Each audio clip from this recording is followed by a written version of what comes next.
স্কুলের টিফিন বা সন্ধ্যার নাস্তা সবারই একই মাথায় চিন্তা থাকে। তো আজকে যদি এই রেসিপিটি তোমরা সকাল বা স্কুলের টিফিনে দাও, এই নাস্তাটি কিন্তু বাচ্চারা অনেক মজা করে খাবে। আর ঘরের তৈরি একদম ফ্রেশ, মাত্র 2-3টি উপকরণ থাকলেই এত নরম তুলতুলে এবং জালিদার একটি নাস্তা তৈরি করে নিতে পারবে বন্ধুরা। তো চলো বন্ধুরা, আজকের এই রেসিপিটি দেখে নিই। তো শুরুতেই সবাইকে বলি, ছোট চ্যানেল থেকে অনেক অনেক ভালোবাসা দিয়ে আরও একটি নতুন রেসিপি শুরু করলাম। তো এখানে দেখো বন্ধুরা, একটা মিক্সিং বাউল নিয়েছি, তার মধ্যে 2টো ডিম নিয়ে নিচ্ছি। তোমরা যদি একটু বেশি বানাতে চাও তাহলে অবশ্যই ডিমটা একটু বেশি করে নেবে। তো এখানে 2টো ডিমে অনেকগুলো নাস্তা তৈরি হবে। আর সাথে আমি দিয়ে দিচ্ছি 1/2 কাপ মতো চিনি। যদি মিষ্টিটা একটু বেশি খেতে পছন্দ করো তো একটু বেশি দিতে পারো, আর যদি হালকা মিষ্টি খেতে পছন্দ করো তাহলে চিনিটা একটু কম দিতে পারো। সেটা তোমাদের ওপর পুরোটাই নির্ভর করে। তো সব কিছুকে, চিনি আর ডিমটাকে খুব সুন্দরভাবে মিশিয়ে নিতে হবে। আর যেহেতু এই চিনিটা একদম গুঁড়ো চিনি, মিশাতে খুব বেশি সময় লাগবে না। আর তোমাদের কাছে যদি মোটা চিনিটা থাকে তাহলে তোমরা এটাকে একটু মিক্সার জারের মধ্যে দিয়ে একটু ঘুরিয়ে নিতে পারো। তো এখানে দিয়ে দিলাম অল্পখানি একটু লবণ, আর এখানে ডিমের যে স্মেলটা থাকে সেটার জন্য দিয়ে দিচ্ছি একটু ভ্যানিলা এসেন্স। তো তোমাদের হাতের কাছে থাকলে ভ্যানিলা এসেন্সটা দিতে পারো, না হলে বাদও দিতে পারো। তো এগুলোকে দিয়ে আর একটুখানি মিশিয়ে নেব। এই নাস্তাটি সবাই দেখে অনেকে বুঝতে পেরেছো, তো এটা বিদেশি নামি দামি নাস্তা বলতে পারো। আর এবং এটার নাম হচ্ছে প্যানকেক। তো তার জন্য এবারে এখানে আমি নিয়ে নিয়েছি 2 কাপ মতো ময়দা।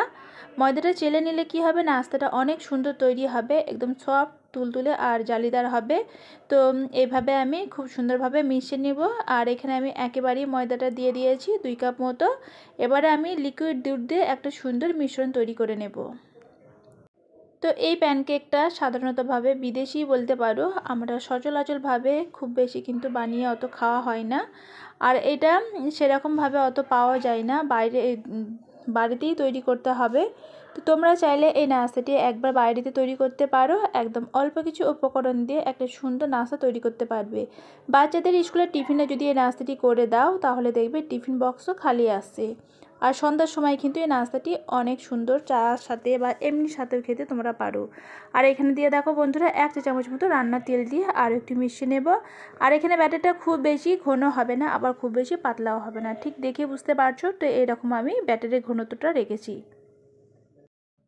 সবার শেষে এখানে বেকিং পাউডারটা ব্যবহার করছি। এটা বেকিং সোডা নয় বন্ধুরা, বেকিং পাউডার। অনেকে কনফিউজ থাকে, তো এর জন্য ভালো করে বলে দিলাম, এটা বেকিং পাউডার 1/2 চা চামচ মতো দিয়েছি, দিয়ে একটু মিশিয়ে নেব।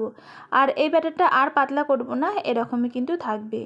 তো এখানে দেখো বন্ধুরা, এবার প্যানকেক করার জন্য ব্যাটারটা ঠিকঠাক রেডি হয়ে গেছে। আর রেখে দেবার কোনো কিছু নয়, সরাসরি কড়াইতে চলে যাব। আর এই প্যানকেকটা তৈরি করতে কোনো রকম তেল লাগবে না। তোমাদের যদি মনে হয় যে একটুখানি তলায় তেল দেবো তো দিতে পারো, তবে আমি তেল ছাড়াই এই নাস্তাটি তৈরি করে নেব। আর যেহেতু এটা ননস্টিকের, তেল লাগবেও না, এমনিতেও কিন্তু নাস্তাটি খুব সুন্দরভাবে উঠে যাবে। আর এতক্ষণ আমার সাথে আছো, এখন অবধি লাইক কমেন্ট করোনি, প্লিজ লাইক। আর ভিডিওটি যদি ভালো লেগে থাকে তাহলে চ্যানেলটিকে সাবস্ক্রাইব করে আমার পাশে থেকে যেতে পারো। এখানে দেখো বন্ধুরা, একটা নাস্তা তৈরি হয়ে গেছে, তো আমি তুলে নেব। আর নাস্তাটি দেখেই বুঝতে পারছো কতটা জালিদার তৈরি হয়েছে। আর নিচের দিকটাও কিন্তু সুন্দর একটা কালার চলে এসেছে। তো এইভাবেই আমি বাকি নাস্তাগুলো তৈরি করে নেব। তোমাদের কেমন লেগেছে অবশ্যই কিন্তু কমেন্টস করে জানাতে পারো। আর যদি ভালো লেগে থাকে লাইক কমেন্ট শেয়ার করতে পারো। আর তোমাদের ফ্যামিলির সাথেও কিন্তু শেয়ার করতে পারো, তাদেরকে দেখার সুযোগ করে দিতে পারো। আর আমি চেষ্টা করেছি একদম সহজভাবে তোমাদের কাছে এই নাস্তাটি উপস্থাপন করতে। তো এখানে দেখো বন্ধুরা, প্রত্যেকটি নাস্তা তৈরি হয়ে গেছে। তো দেখো প্রত্যেকটা নাস্তায় কিন্তু জালিদার হয়েছে, তবে প্রথম দিকে যে নাস্তাগুলো তৈরি করেছি বেশি জালিদার হয়েছে। তো আর নিচের দিকটা নাস্তাগুলো অসাধারণ একটা কালার এসেছে। আশা রাখছি এই প্যানকেকের রেসিপিটি তোমাদের ভালো লেগেছে। তো এতক্ষণ আমার সাথে আছো, অসংখ্য ধন্যবাদ। এখনও অবধি লাইক করোনি, প্লিজ প্লিজ একটা লাইক করে দিও। আর দেখো কতটা সফট হয়েছে, হাতের মধ্যে টিপার পরেও দেখো আবার যেরকম সেরকমই হয়ে যাচ্ছে।